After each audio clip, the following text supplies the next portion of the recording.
You know, she Yeah. had no respect for her husband. No respect.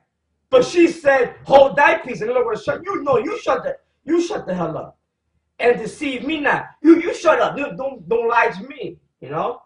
My son is dead because a woman always thinks negative. Yep. And she went out every day into the way which they went, and did eat no meat on the daytime, and ceased not whole nights to bewail her son Tobias. Which I'm gonna say this: women ain't on that level now. Though. Don't expect them to be. Hey, these women right now, these women right now, if their son get killed, they'll be at the fucking club the next day. The same night of the funeral, they're gonna be at the club, yes, sir, popping bottles. That's how wicked these women are. And that's their way of mourning. Yeah, that's their way of mourning. They'll have a shirt, a shirt, R.I.P. Tuki. Yeah, they'll put on the act, you know, say, right? Yeah. Well, the first day that he gets shot, let them niggas in the ghetto, like when the cameras are out there, when the news cameras are out there, you know, oh God, oh my God, oh God,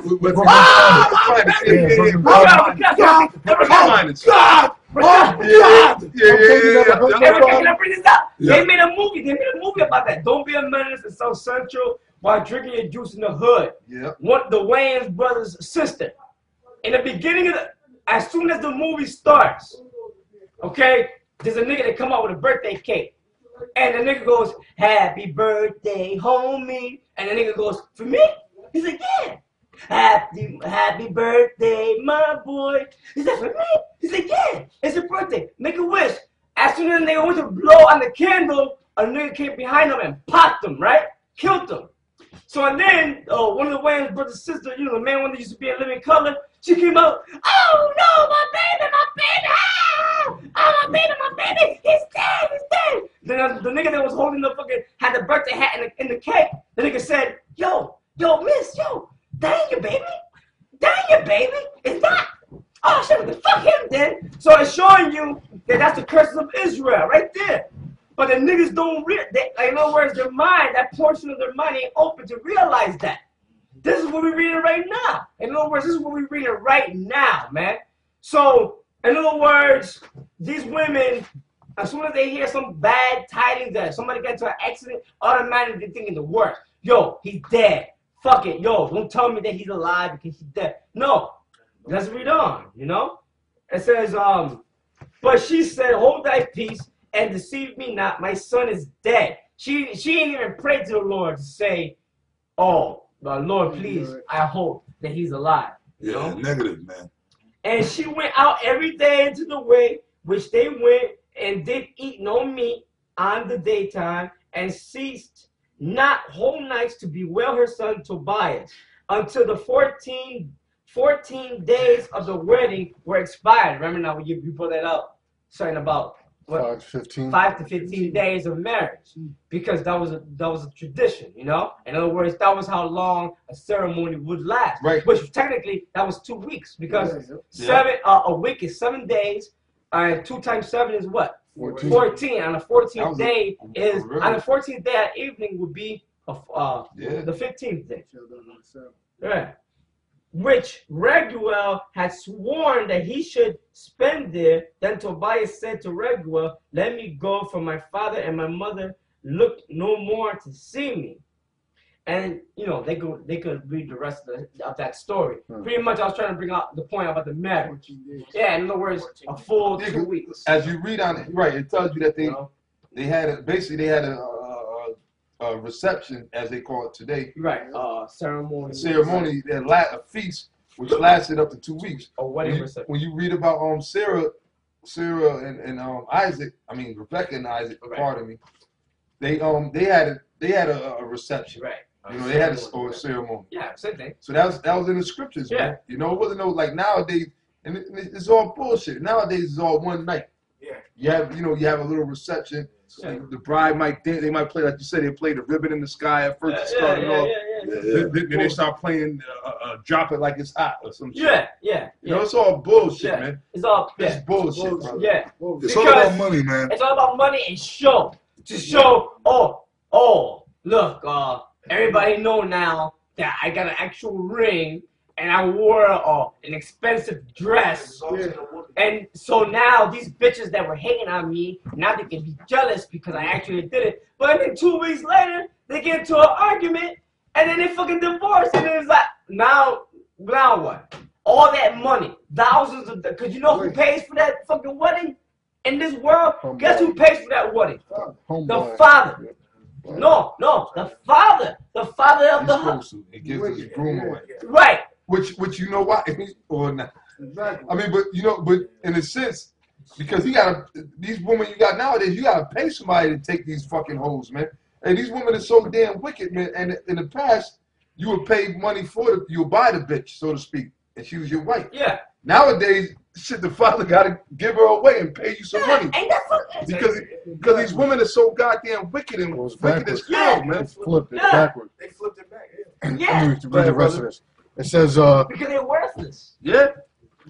It says in the Bible, the man had to obtain a father's permission. Right. The man had to obtain a father, which technically they're going off. They're going off because not necessarily that you had to obtain the father's permission. Now, when you go into the law, if you just seen the woman and the father, you didn't have the father's permission. If she didn't belong to nobody, if she was not betrothed, and if you laid hold on her and took her, then she was your wife. The father couldn't say, well, you didn't have my blessings. So he went off a little there, but go ahead. Yeah. It says, and abide with the father and do some work as payment for marrying his daughter. Right, because see, now they're going into the story of Jacob, the patriarch. Yep. All right, that was the instance what happened with him. All right, but that's not saying that you need the father's permission. Right. But during those times, normally the marriages were arranged already. Yeah. Normally they had you was a spouse to them. But the scriptures also tell you though, you might have just seen a woman in the field. She might have been doing womanly duties, with a basket fetching something or whatever. And if you laid hold on, she wasn't betrothed to nobody. Right, she became your woman. All right, go ahead. It says you won't find nowhere in the Bible where a man ever decided to take a wife and had to go buy an engagement ring or wedding ring. Nor will you find where a man... Which is true because that's all bullshit. Mm-hmm. All right? That's all. That's a man-made ordinance. Exactly. Go ahead. Yep. Oh, yeah, like Elder Tahar would say, those diamonds, the diamond ring, diamonds are really in abundance. Like right. Esau that push out that thing about you got to get the rock, Yeah, the super big rock. Oh, you see the size of the diamond ring on it?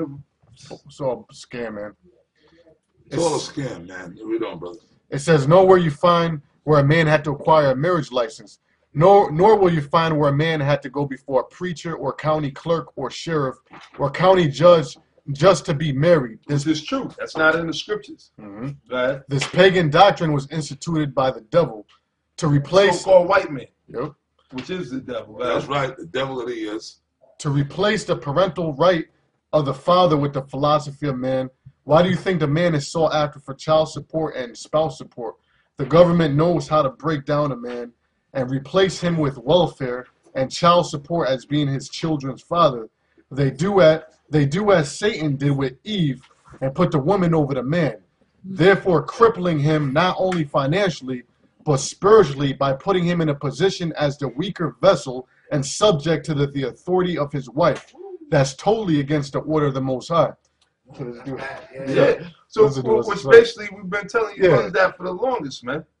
So all that basically that marriage is all bullshit. That's right. I mean we can sit here and go and have a marathon class, And now tell them, brother, where you got what site or wherever you got this from. This is Macquarie. I'll spell it MACQUIRELATORY.com. That's right. It's a site you can go to where whoever put this up breaks it down exactly what marriage is. These are scholars and people that have done their research. And then we went in the scriptures and we done brought out scriptures showing you what real marriage is and showing you that everything about this so-called marriage system in America is demonic and it's against the scriptures. That's right. But we're going to wrap it up on that. We done brought out a lot of information and guess what? There'll be a part 2 to this. Marriage. So we hope you brothers out there that are watching this is for you anyway. The rest of the idiots, we know we're going to get a lot of hate or love mail from this, from you idiots. We know a lot of women are going to see this and talk all kind of shit, but we don't care. We're going to keep going on pushing it. We're going to expose your fucking asses through the spirit of the Lord, man. Yahweh and Yahweh Shah. That's right. Okay, and the devil. Brothers, these women are working in league with Esau. They're with him. Mm-hmm. When they push the marriage thing, it's because they're working in league with the state, which is Esau, the devil, to enslave you. Even the serpent effect. So remember that. All right? That's right. And there will be a part 2 to this. That's right. All right? Through the spirit of the Lord willing. That's right. So we're going to sign off and say shalom. Shalom. Shalom.